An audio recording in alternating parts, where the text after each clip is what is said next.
tous, et pour la plupart d'entre nous, c'est la dernière action de la journée, c'est le plaisir de recevoir maintenant Tristan Donzé pour Quand ça sent le sapin, écrit graphiquement. Très joli ouvrage. Vous êtes très courageux, votre éditeur aussi, puisque les éditions en noir, il y a des traces de doigts, c'est tragique. En quelques mots, qui êtes-vous? Vous êtes très jeune, on vous connaît dans les cercles de la littérature, on vous connaît moins quand on est un lecteur de tous les jours. Et le but, c'est peut-être ici d'avoir plus de lecteurs de tous les jours qui vont découvrir un auteur rare avec un ouvrage qui est à mi-chemin entre la poésie, le roman, l'expression en soi, enfin, très riche et écrit très petit. C'est très rare que ce soit un tonneau aussi petit. C'est de l'eau, ça fait penser aux journaux. Alors, qui êtes-vous, Tristan Donzé?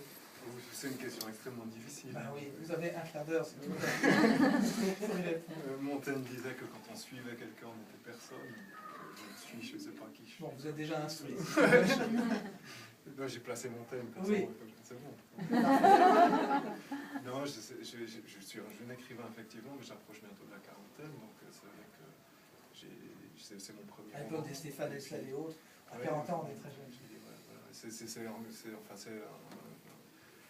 un geste un peu courageux de ma part d'avoir publié quelque chose, et puis j'ai pris goût à l'écriture, et là j'ai mon deuxième roman qui va commencer, qui va bientôt être publié dans 3-4 semaines, et voilà, c'est le début d'une aventure pour moi, mais j'y mets pas beaucoup de prétention, au sens où l'écriture pour moi c'est un travail d'artisan, et j'aime écrire, mais j'ai beaucoup d'autres passions à côté. D'où venez-vous?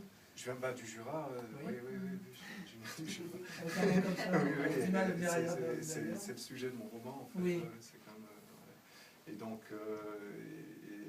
je suis un Jurassien du Sud qui a fait un peu tout l'arc jurassien, parce qu'après j'habite dans le canton de Neuchâtel maintenant, un petit village qui s'appelle les Planchettes, juste en dessus, dans les côtes du Doubs. Voilà. Je suis un amoureux du Doubs parce que je trouve que c'est une frontière entre la Suisse et la France, et le Jura c'est une grande région. Les Jurassiens français sont très proches des Jurassiens suisses, et je trouve que c'est une région transfrontalière comme ça qui est riche en culture aussi, mais qui est aussi un petit peu sauvage comme ça à certains égards, et ça me convient bien. Voilà. Qu'avez-vous fait avant de vous décider à avoir ce geste courageux? Citation pour citation, je vais vous citer Julien Gracq. Une demi-heure avant d'écrire, j'ignorais que je serais écrivain. Il était géographe et il n'avait que 27 ans. Ça s'est passé de la même manière pour vous?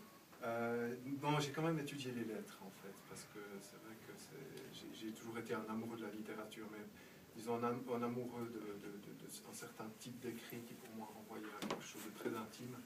Et donc j'ai fait les lettres, j'ai fait l'université, un parcours assez classique, quoi. Prenons de l'avance sur les questions de tout à l'heure. Ouais. C'est quoi ces textes très intimes qui vous ont éveillé à... J'ai des goûts assez éclectiques, au sens où moi ma plus grande découverte, j'étais encore très jeune, et c'était Henri Miller. Alors j'allais dans Henri Miller parce qu'il y avait l'attrait de la sexualité, qui pour moi a toujours été quelque chose de... En français ou en... Non, en traduction. Et donc, et après, j'ai découvert des auteurs suisses. J'ai lu avec un enthousiasme fou Alexandre Voisard, qui pour moi était toujours une référence, quoi, qui est quelqu'un qui compte beaucoup.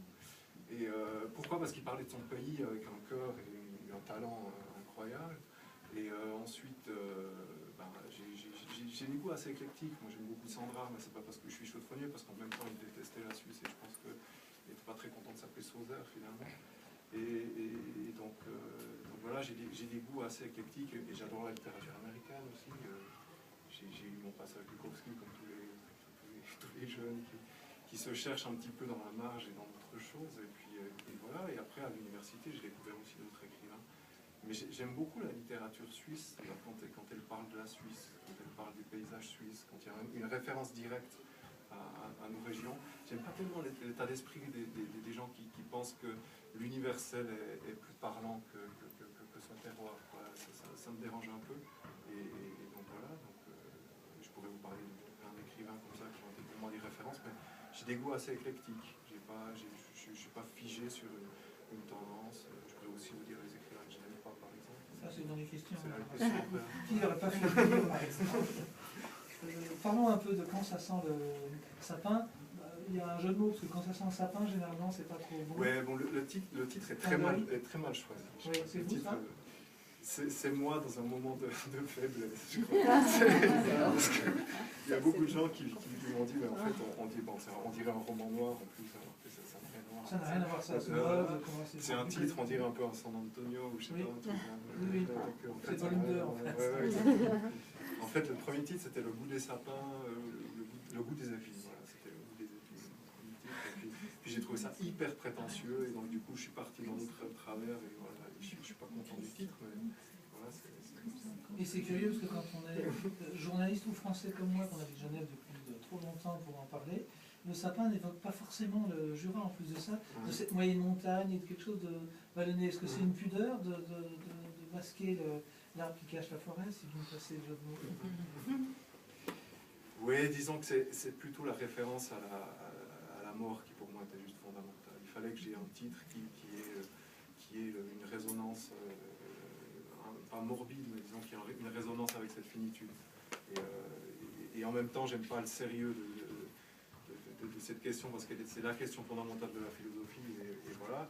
Et d'un autre côté, ben, j'aime bien le sirop de sapin, j'aime bien tout ce côté un peu kitschounet qu'on construit autour de nos montagnes. Bon, c'est vrai, c'est des épicéas, c'est pas des sapins.